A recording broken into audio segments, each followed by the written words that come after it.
Bitcoin dimulai dengan sebuah misteri. Dimulai dengan sebuah nama, Satoshi Nakamoto. Sampai hari ini, tidak ada yang tahu pasti siapa orang ini, atau mungkin kelompok orang ini sebenarnya. Pada akhir 2008, sebuah dokumen muncul di internet. Itu adalah white paper, berjudul Bitcoin, a Peer-to-Peer Electronic Cash System.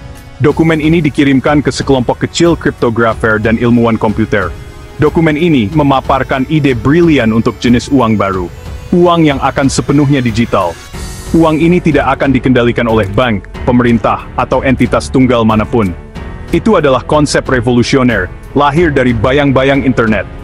Satoshi Nakamoto bukan hanya seorang pemikir, dia juga seorang pembangun.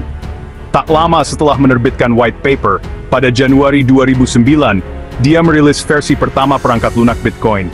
Dia juga menambang blok pertama dari blockchain Bitcoin. Sebuah peristiwa yang sekarang dikenal sebagai Block Genesis. Tertanam dalam blok pertama ini adalah pesan tersembunyi, sebuah berita utama dari surat kabar The Times, 3 Januari 2009, Chancellor on brink of second bailout for banks. Ini bukan pilihan acak. Itu adalah pernyataan yang jelas, sebuah protes halus terhadap sistem keuangan tradisional yang baru saja menjerumuskan dunia ke dalam krisis parah. Dan merupakan tanda waktu yang menandai kelahiran sebuah alternatif. Pada awalnya, sangat sedikit orang yang memperhatikan penemuan baru ini. Bitcoin adalah minat khusus, hanya dibahas di forum online yang tidak jelas. Komunitasnya terdiri dari segelintir pionir, sebagian besar individu yang bersemangat tentang kriptografi, privasi, dan cita-cita libertarian. Mereka tertarik pada keanggunan teknologi dan janji masa depan yang terdesentralisasi. Dengan menjalankan perangkat lunak di komputer pribadi mereka, menambang Bitcoin baru, dan bereksperimen dengan jaringan. Mereka adalah kelompok kecil yang erat dari para penganut, meletakkan dasar bagi apa yang akan menjadi gerakan global, tidak menyadari dampak besar yang akan ditimbulkan oleh eksperimen mereka di dunia suatu hari nanti. Identitas Satoshi Nakamoto tetap menjadi salah satu teka-teki terbesar yang belum terpecahkan hingga saat ini. Setelah memandu proyek selama sekitar 2 tahun, dia secara bertahap menghilang dan tidak pernah menampakkan diri. Pada musim semi 2011, dia mengirim email terakhirnya, menyerahkan kendali proyek kepada pengembang lain di komunitas. Kemudian, dia menghilang sepenuhnya.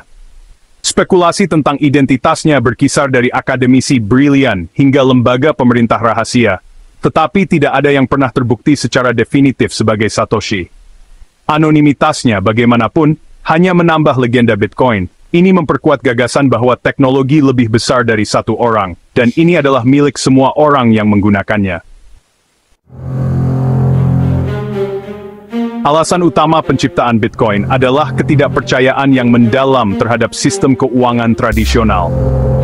Satoshi Nakamoto melihat dunia di mana bank sentral dapat mencetak uang sesuka hati, mendevaluasi tabungan orang biasa. Dia melihat bagaimana lembaga keuangan besar memegang kekuasaan yang sangat besar, bertindak sebagai penjaga gerbang uang kita. Setiap kita melakukan transaksi, mulai dari membeli kopi hingga mengirim uang ke keluarga di luar negeri, harus melalui perantara ini. Bank-bank ini membebankan biaya, mereka dapat memblokir pembayaran, dan mereka rentan terhadap kegagalan. Seperti yang dibuktikan secara dramatis oleh krisis keuangan 2008. Bitcoin dirancang untuk menjadi kebalikan dari model terpusat ini. Visi Satoshi adalah untuk sistem di mana orang dapat bertransaksi langsung satu sama lain, tanpa memerlukan bank atau pihak ketiga lainnya. Inilah yang dimaksud dengan peer-to-peer.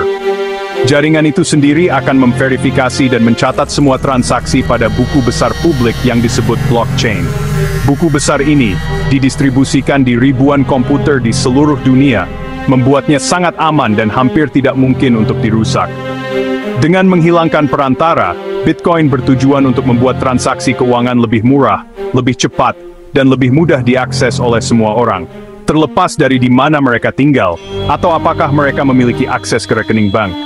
Itu adalah upaya berani untuk mengembalikan kekuatan finansial ke tangan individu. Tujuan utama lainnya adalah menciptakan bentuk uang dengan pasokan yang dapat diprediksi dan terbatas. Tidak seperti mata uang nasional, yang dapat dicetak tanpa batas, jumlah total Bitcoin yang dapat dibuat dibatasi pada 21 juta. Aturan ini tertanam dalam kode inti Bitcoin dan tidak dapat diubah. Kelangkaan ini dirancang untuk melindungi Bitcoin dari inflasi, membuatnya lebih seperti versi digital dari emas. Idenya adalah bahwa jika pasokannya tetap, nilainya harus, seiring waktu, tetap stabil atau meningkat, seiring dengan pertumbuhan permintaan. Ini menjadikannya penyimpan nilai yang menarik bagi orang-orang yang ingin melindungi kekayaan mereka dari erosi yang disebabkan oleh inflasi. Sistem baru ini juga dibangun di atas prinsip transparansi dan privasi. Setiap transaksi yang pernah dilakukan di jaringan Bitcoin dicatat di blockchain publik untuk dilihat siapapun yang dapat menciptakan tingkat transparansi yang tinggi.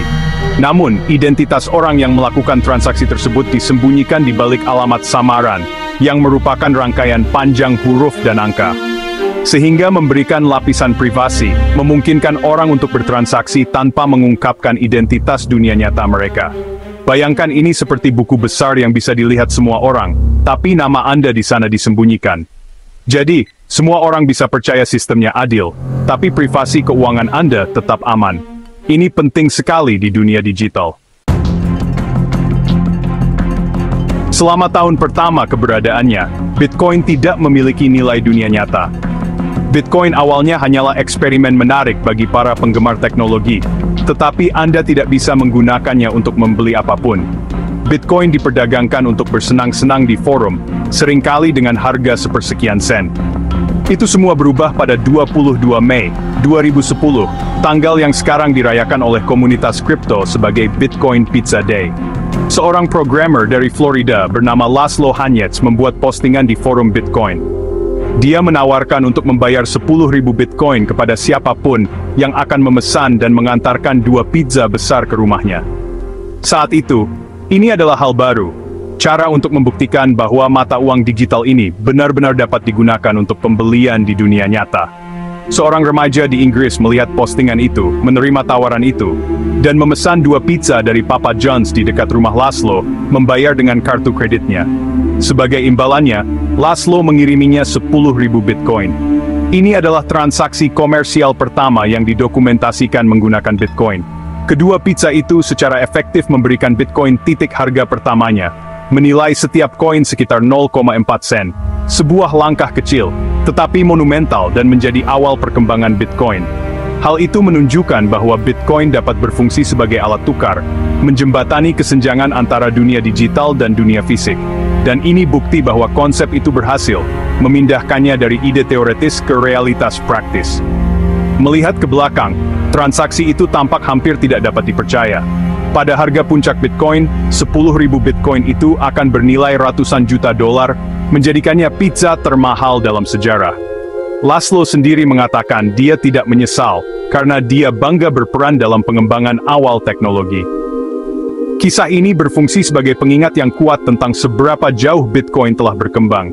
Ini menggambarkan pertumbuhan nilai dan persepsi yang luar biasa, dari token digital yang tidak berharga, yang digunakan untuk makanan sederhana, hingga kelas aset global utama. Ini adalah cerita yang menangkap semangat komunitas Bitcoin, awal eksperimental, optimis, dan sedikit eksentrik.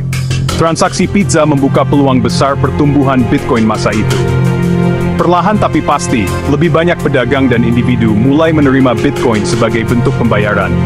Pengguna awal termasuk bisnis yang paham teknologi dan layanan online, yang menghargai biaya transaksi yang rendah, dan jangkauan global. Komunitas tumbuh melampaui hanya cryptographer untuk memasukkan investor, pengusaha, dan aktivis. Mereka melihat potensi Bitcoin untuk mengganggu tidak hanya keuangan, tetapi juga banyak industri lainnya. Kisah 2 pizza menjadi legenda. Mitos pendiri yang diceritakan dan diceritakan kembali kepada setiap pendatang baru, melambangkan saat Bitcoin mengambil gigitan pertamanya dari dunia nyata. Setelah transaksi pizza yang terkenal, perjalanan Bitcoin adalah pendakian yang bertahap namun stabil dari ketidakjelasan menuju pengakuan global. Tahun-tahun awal ditandai oleh komunitas pengembang yang berkembang, yang bekerja untuk meningkatkan perangkat lunak, menjadikannya lebih aman dan mudah digunakan. Bursa mata uang kripto pertama didirikan, memungkinkan orang untuk dengan membeli dan menjual Bitcoin dengan uang tradisional. Ini adalah langkah penting, karena menyediakan likuiditas dan mempermudah masyarakat umum untuk terlibat. Saat itu, media mulai menaruh perhatian.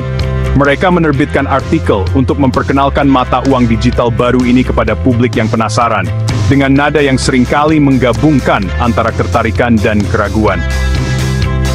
Lonjakan harga besar pertama terjadi sekitar 2013, ketika nilai satu Bitcoin melonjak dari sekitar $13 menjadi lebih dari $1.000. Kejadian ini memicu datangnya banyak sekali perhatian dan aliran dana investasi baru. Pergeseran besar terjadi. Bitcoin yang awalnya hanya dipakai oleh penggemar teknologi, kini juga menjadi aset yang menarik bagi para spekulan.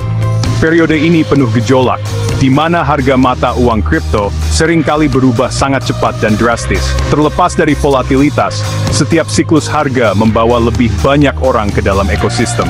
Hal itu sering menarik pengusaha yang membangun perusahaan baru, pemodal ventura yang mendaninya, dan pengembang yang menciptakan berbagai aplikasi dan layanan di atas Bitcoin.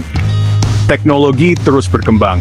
Inovasi seperti Lightning Network dikembangkan untuk membantu Bitcoin berskala, memungkinkan transaksi yang lebih cepat dan lebih murah. Perusahaan besar mulai menunjukkan minat. Beberapa, seperti Microsoft dan Dell, mulai menerima Bitcoin untuk pembayaran. Kemudian, raksasa keuangan seperti Fidelity dan New York Stock Exchange mulai membangun infrastruktur untuk investor institusional. Dalam momen penting, El Salvador menjadi negara pertama di dunia yang mengadopsi Bitcoin sebagai alat pembayaran yang sah pada 2021, sebuah eksperimen berani yang bertujuan untuk menyediakan layanan keuangan bagi penduduknya yang tidak memiliki rekening bank. Bitcoin secara resmi telah berpindah dari pinggiran ke panggung utama. Hari ini, pada 6 Agustus 2025, Bitcoin adalah aset global yang dikenal luas.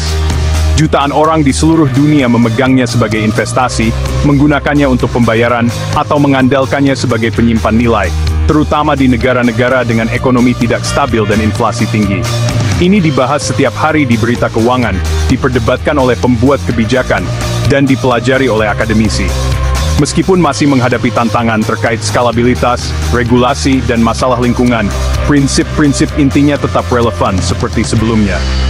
Kisah Bitcoin adalah bukti kekuatan ide yang terdesentralisasi, sebuah perjalanan dari white paper misterius dan dua pizza ke kekuatan keuangan global yang terus membentuk dunia kita.